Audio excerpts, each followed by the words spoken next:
Danielle McCartan from WFAN here with Amber Clark Robinson from USA Football. This is a nice facility to be training in. Beautiful. Yes. What is the objective of today's camp?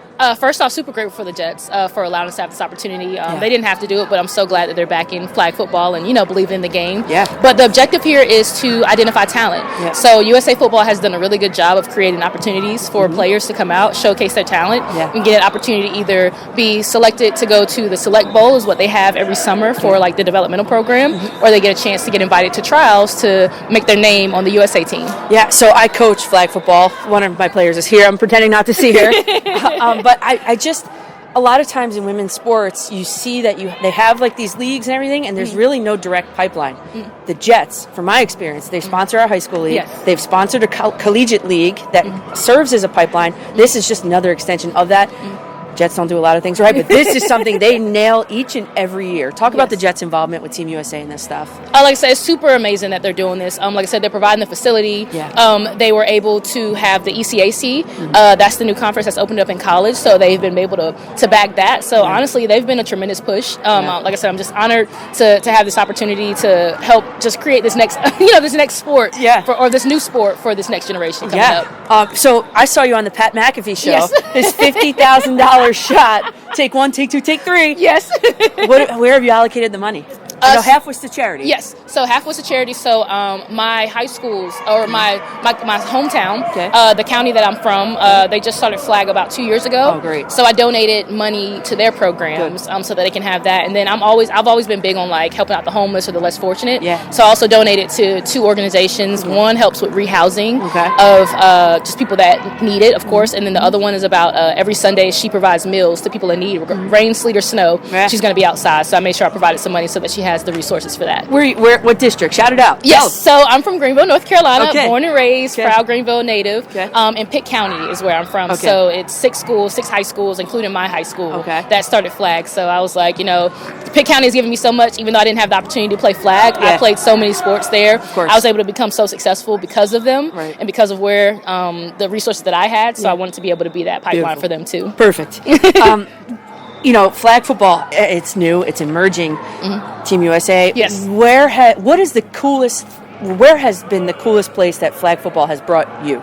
Wow, so many places. Honestly, I travel across the whole country doing the Talent ID camp, but probably China. And I say China because I'm a foodie.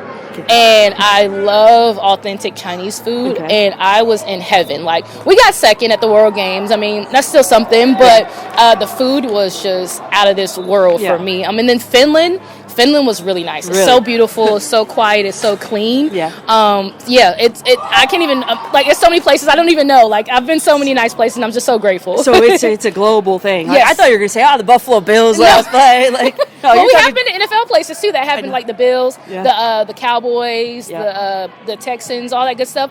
But going across seas has been getting those stamps.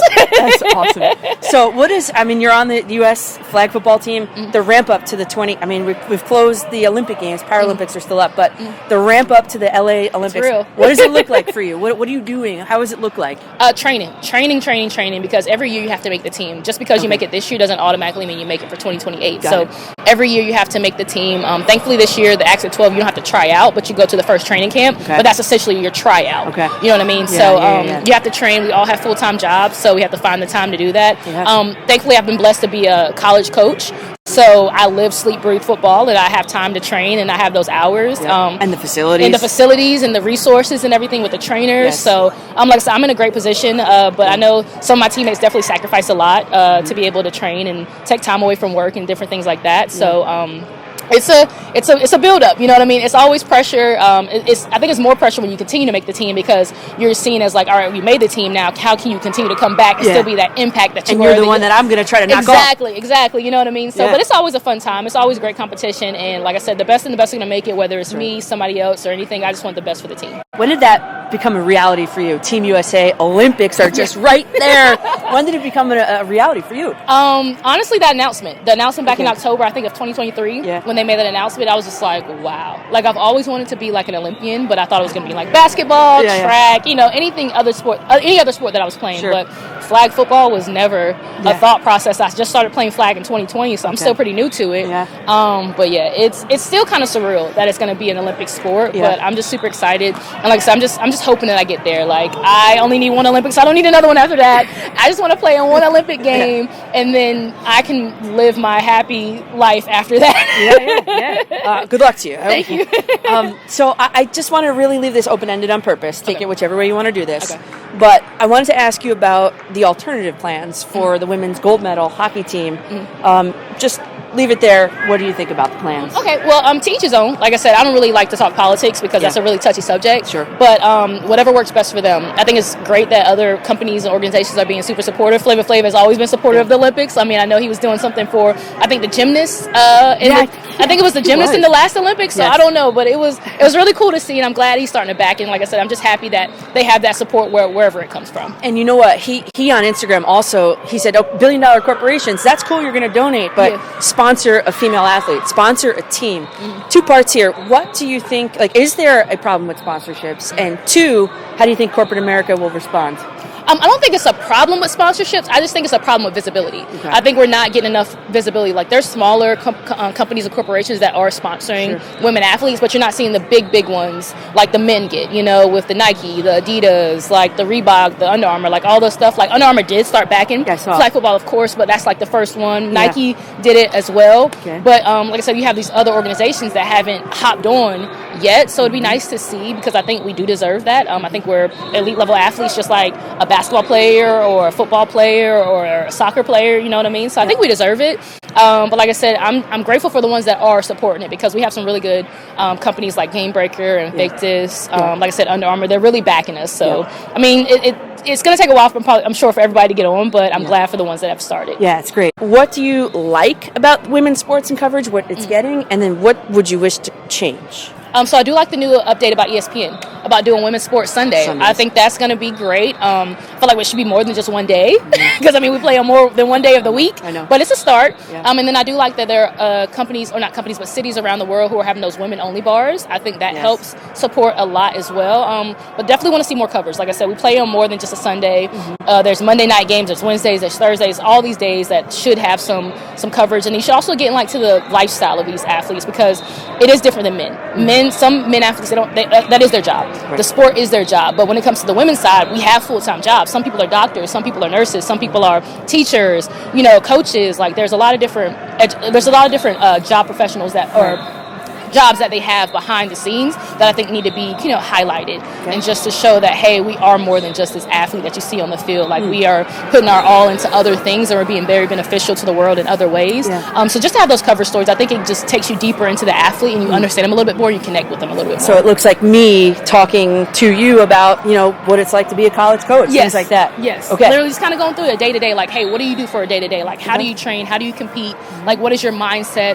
What are your, tips and tricks of the trade that you can pass on to these younger athletes? What is something that you knew that you wish you knew, back before, or things that you failed at that you probably can help somebody, not even go through that same obstacle. So just doing different things like that, I think it'll be connected. We're very connected as women. You know what I mean? We lean on each other extremely hard. Yeah, it's stories that really help. It shows us that we're not the only ones that are going through what we think we're going through. You know what I mean? So it just kind of helps open your eyes and makes you believe in whatever goal you're trying to reach. Noted. So when I get this up and running, I want you to be a guest on that. I got you. Okay. Last two. You are the inaugural coach of a D2 program? Yes. Yeah. So I just started coaching last year. Obstacles had to go through. What are some things that challenges, maybe early going, setting up a program that you have experience at Saginaw? Yes, so it's different. I came from an NAIA school that was already running for 2 years, so I was kind of still starting it a little bit because I had new players and new systems that I wanted to start, but it's completely different. You have to start from ground level. You have to host a whole new team. You have to figure out how to recruit a whole new team to be able to compete the next year. There's equipment that you don't even realize that you might need that you kind of had, but you weren't really thinking about. There's a lot of administrative work that goes behind the scenes. But like I said, it's really just recruiting. Recruiting is like the biggest hard because I was kind of behind the 8 ball because I didn't get hired until the end of December or the early December, so people have already been recruiting. So I've recruited for the last month. Luckily, I've signed 2 quarterbacks. So that's important. And that's important. You know, that's the most important position. And I've had a few recruits come by and visit and different things like that. So there's a couple of things. It's just trying to play catch up. I think is my biggest thing right now is that I have a semester to try to get everything in that I need to get in. Right. And it's a fall sport in college? It's a spring. It is still spring. Okay. Yeah, high school too. It's spring. All right, last question.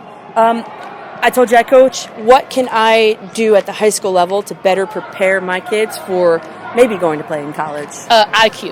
IQ for sure, because you can have the most athletic athlete in the world, but if they don't know their right from their left or cover 2 from a cover 3 or what it means to read this coverage to that coverage, then it doesn't really benefit us as college coaches, especially the quarterback. Quarterback development is super, super important because you have to have years of training. It doesn't take 1 year quarterback comes in and they're the best quarterback in the world. So really developing the quarterback, knowing that there's no such thing as a running back at the collegiate level. So you can't just hand the ball off to an athlete and just outrun the whole rest of the team. Like, in high school it works. It looks good for highlights, but if you're going to be in that backfield, block. So you can be considered that running back, but also know how to block because then you can be extra utilized when it comes to the schemes. And then just defense, just the techniques, pulling the flag. That's the most important. It is hard. You're a DB. Yes. Can you show me tell me what am I looking for? If I'm trying to pull your flag, what do I need? What are the keys? I think about it like basketball. I was a basketball player. Yeah. So you square up with the player. You still want to square up with them. Right. And you want to focus on the hips. Okay. You want to focus on the hips, and you really want to go with 2. 2 is easier than 1 because 1 you reach and go flip your hip. Flip your hip that way. This way. Now you miss. Yeah. Now I'm caught chasing. Right. I go with 2, flip your hip. Yep. This way? This either way. This now way? you're going into one of my hands. Yeah, I might way. miss with this one, but I'll at least have the other one. Right. So go with 2. So go with 2 and treat it like a defensive slide. You want to square up, and you want to let them do. If they want to do all the juking and jiving in front of you, they're not going anywhere. Right. You just stay square. You slide with them, and then now when you make that move with them. And you have to get low too, because there's dipping, there's all that stuff. Like a point guard. Literally, it's just like defense. Okay, good. I'll use that with my team for sure. All right. Well, I don't want to take you away from what you're doing here, but thank you very much. I can't wait to have you on when I really get this off the ground. I would love to. It'll be after the season, probably, because it's a lot of work, I know, I get it. But right after that, bam, you're on. Thank you very much. Appreciate it. Good luck. Thank you.